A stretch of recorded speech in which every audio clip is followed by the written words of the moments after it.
dealing with you as the general collective of Tauruses for the time being. This is a tarot reading.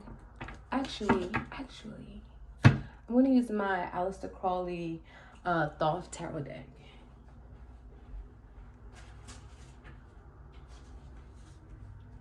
I read all the energy as upright. So, I mean, not as upright. I read all the cards upright. Don't need to look at them reverse because based off of their position in the spread, I can pretty much determine where it's getting at. So, let's see what's going on with all the Tauruses, general collective.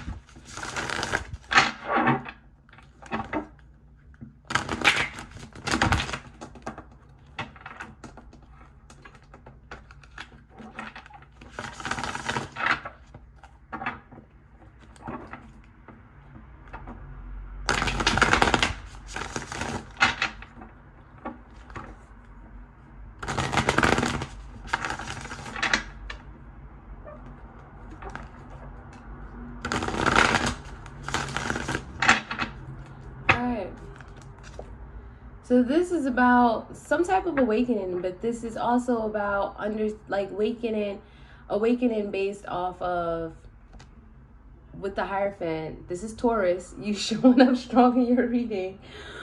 This is definitely about awakening to the Buddha in you, right? The Christ in you. So this is that awakening that Jesus went through, that Buddha went through, to understanding the universal laws, right?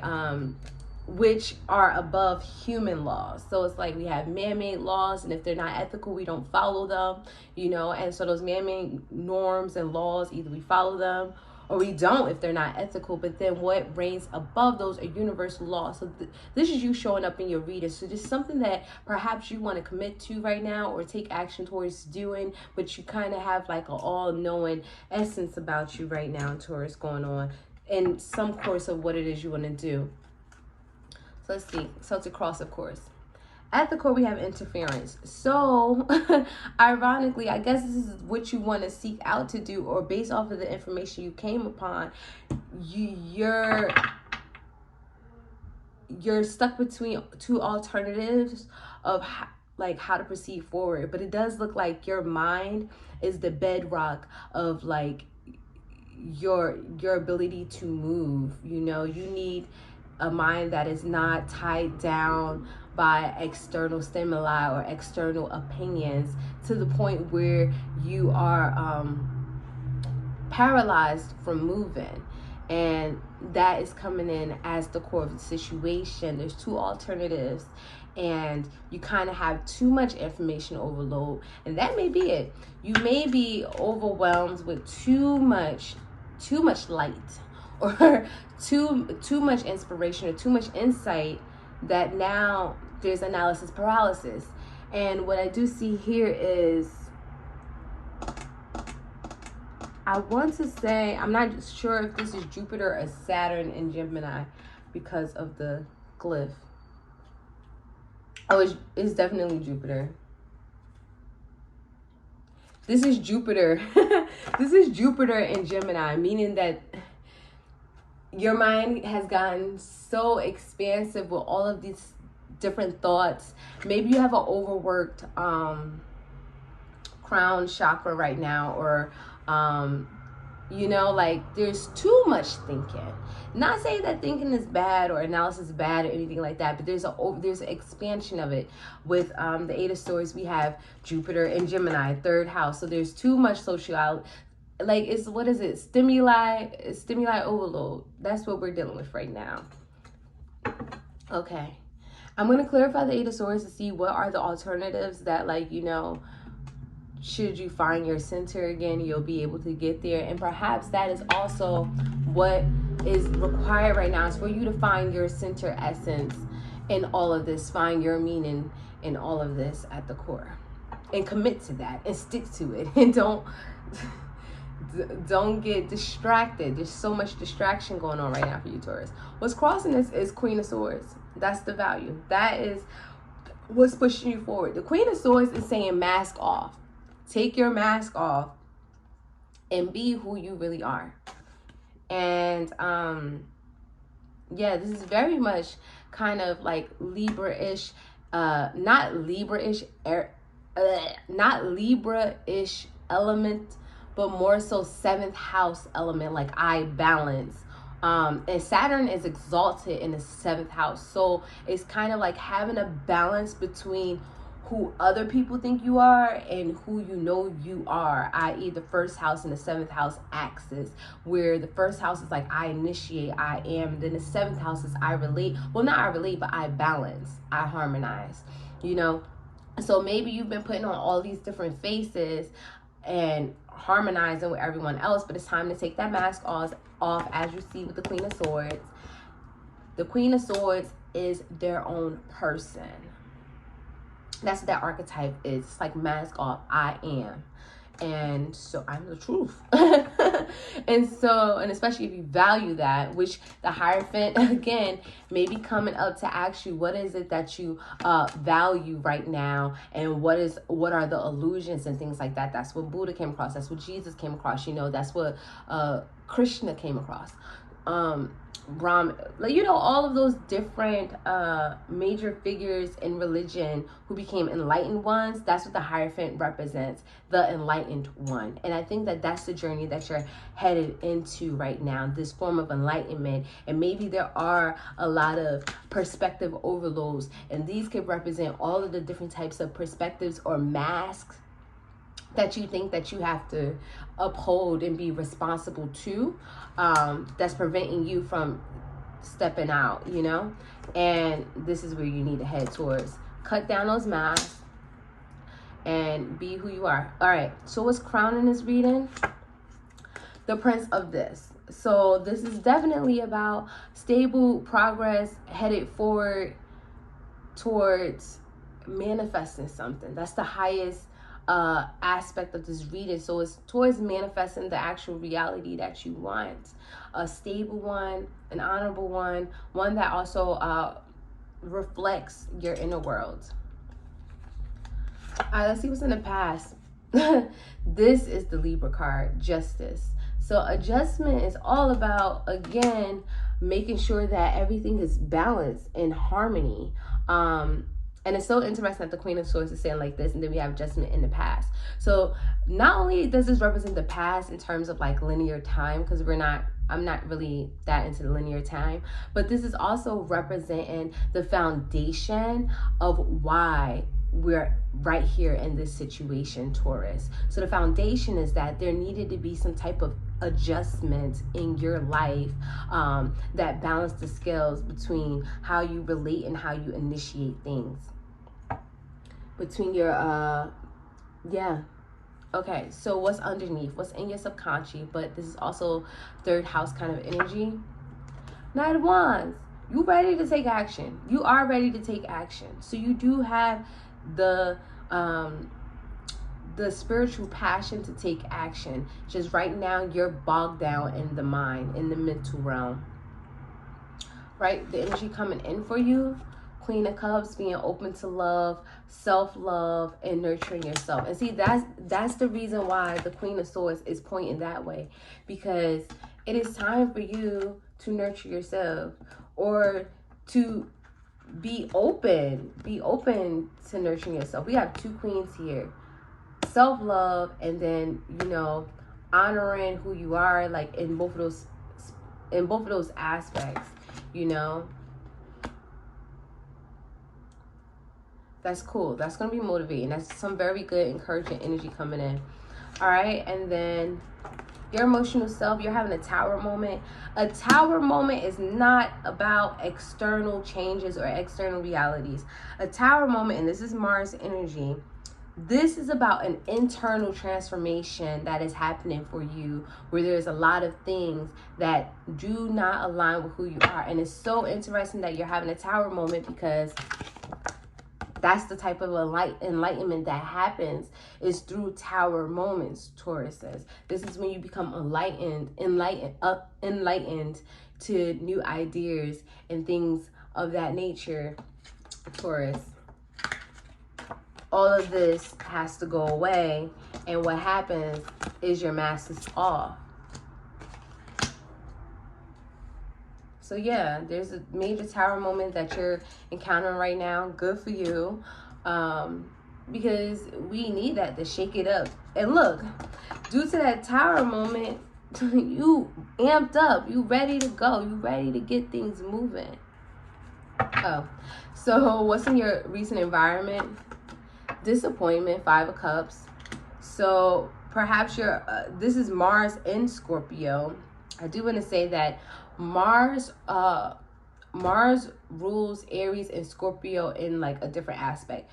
Scorpio is the watery aspect of Mars. Aries is the fiery aspect of Mars. So if we was to even talk about that due to the 2 houses, we have Aries being birthed out of the 1st house. We have Scorpio being birthed out of the 8th house. So when we're looking at that 1-8 aspect, when we have the 8th house is about life, death, sex, transformation, taboo, desire, shared wealth with other people. But it is the 1st house that is below the equator or the eclipse, or however you want to say it, but it's below.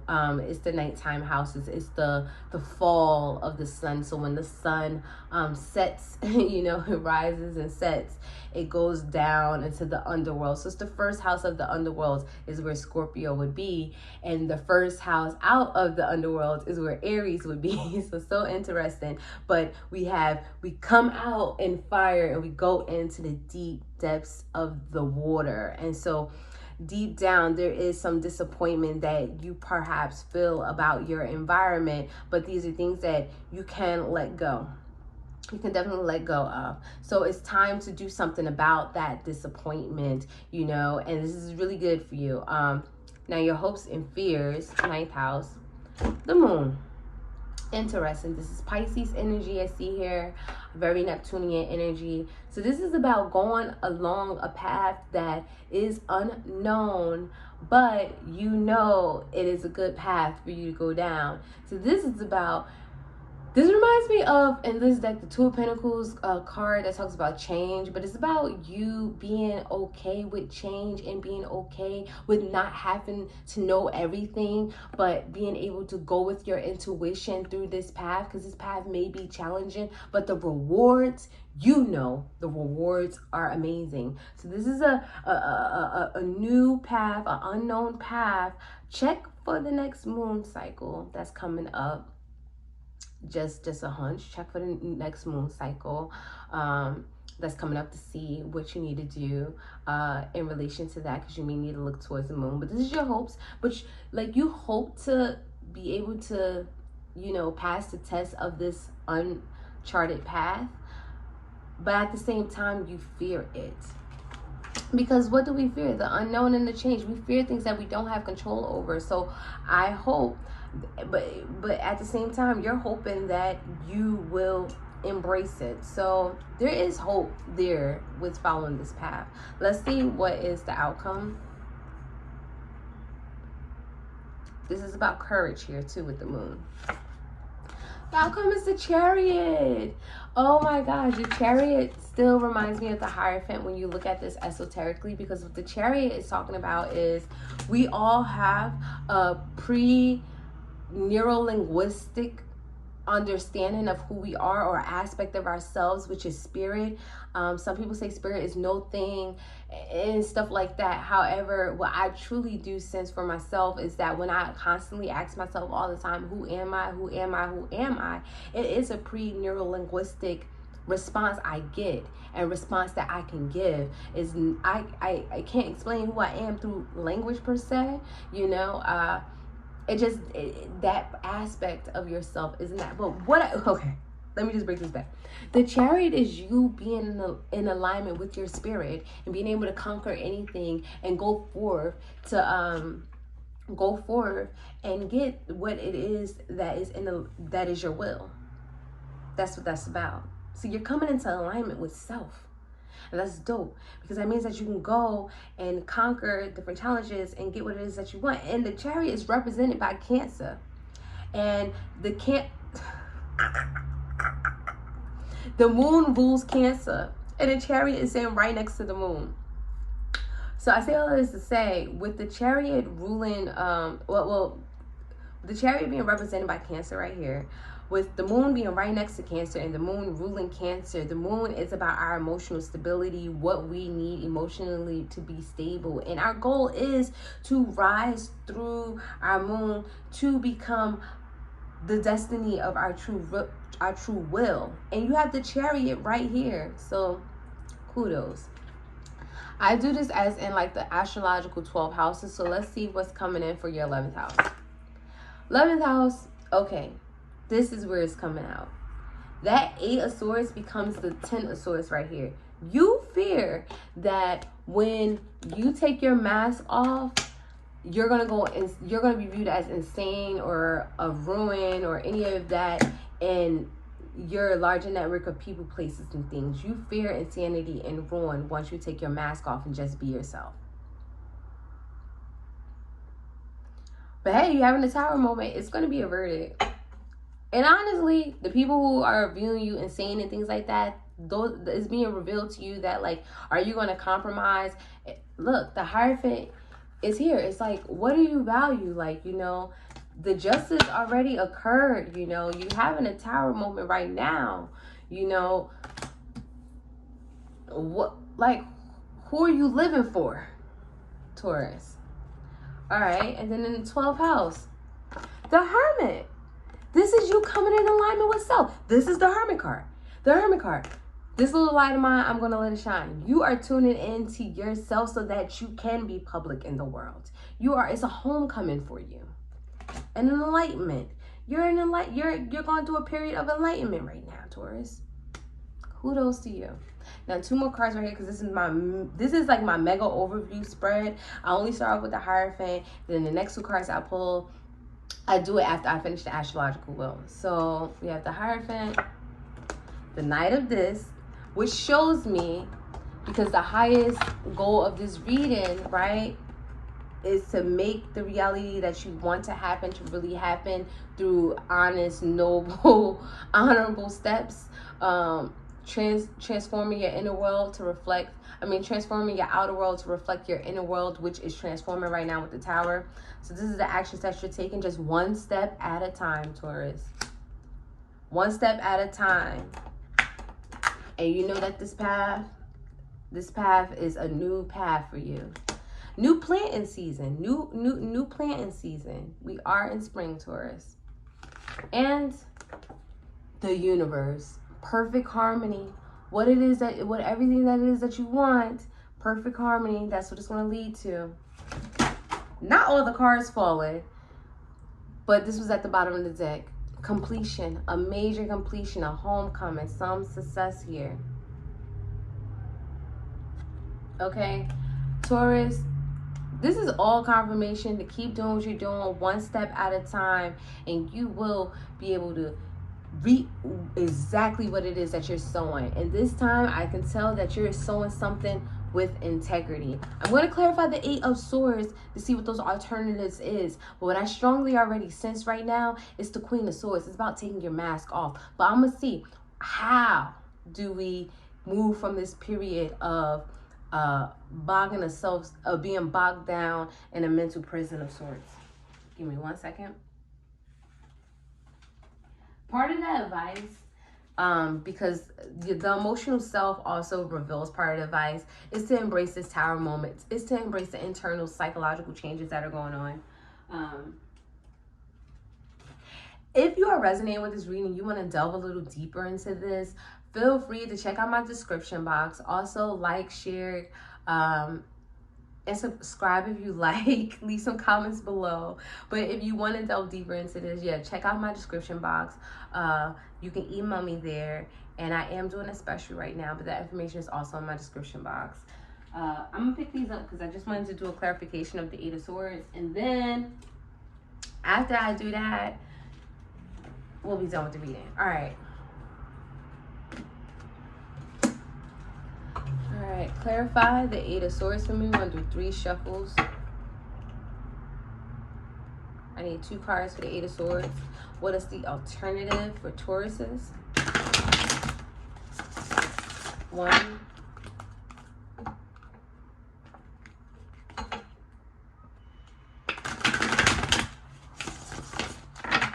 2,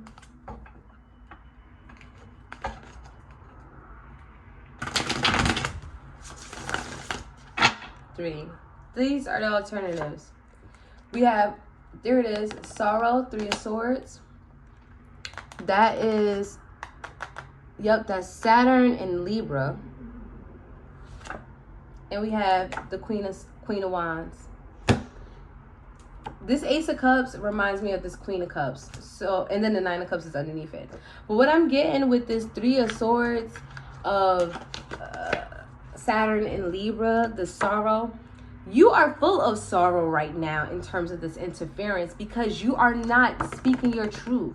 You're not taking action to say exactly or to acknowledge exactly what it is that you want. Once you start to name it and put word to it, what you are not, X, Y, and Z, once you start taking action and realizing, because this Queen of Wands is all about recognizing your desires. Once you start taking action towards recognizing what it is you actually desire and owning it and constantly claiming it and not relating and harmonizing to other people, but you have your own personal desires, Taurus. Once you start taking that on, this sorrow will subside.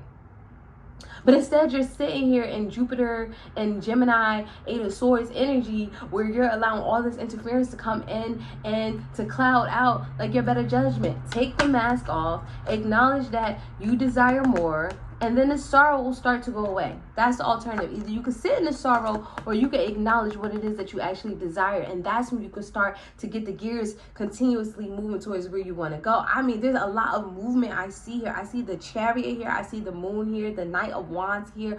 The Queen of Swords is chilling. The Prince of Disc is moving. The Knight of Disc is moving. The Universe is moving. And the Tower is moving and shaking. We got the Hermit moving this way. There's a lot of movement going on in your reading. There's a lot of interference. You are ready to go right now. You know what? Give me the green light by Andre 3000. That's all I know. Oh, Andre 3000 featuring okay, Google. Play Green Light. Green Light by John Legend. Sure. There you go. There you go. You need to play that. You ready to go, okay? All right, that's what I have for you, Taurus. Have a good day. Comment below. Like, share, and subscribe if you would like to. And also, if you resonate with any part of this, you want to delve a little bit deeper into like this enlightenment and towards you get into your perfect harmony and your balance, hit me up. My email is below in the description box. It'll probably be somewhere else on the post that is attached to this clip. And I will post a picture of all this as well. Okay, Google Play.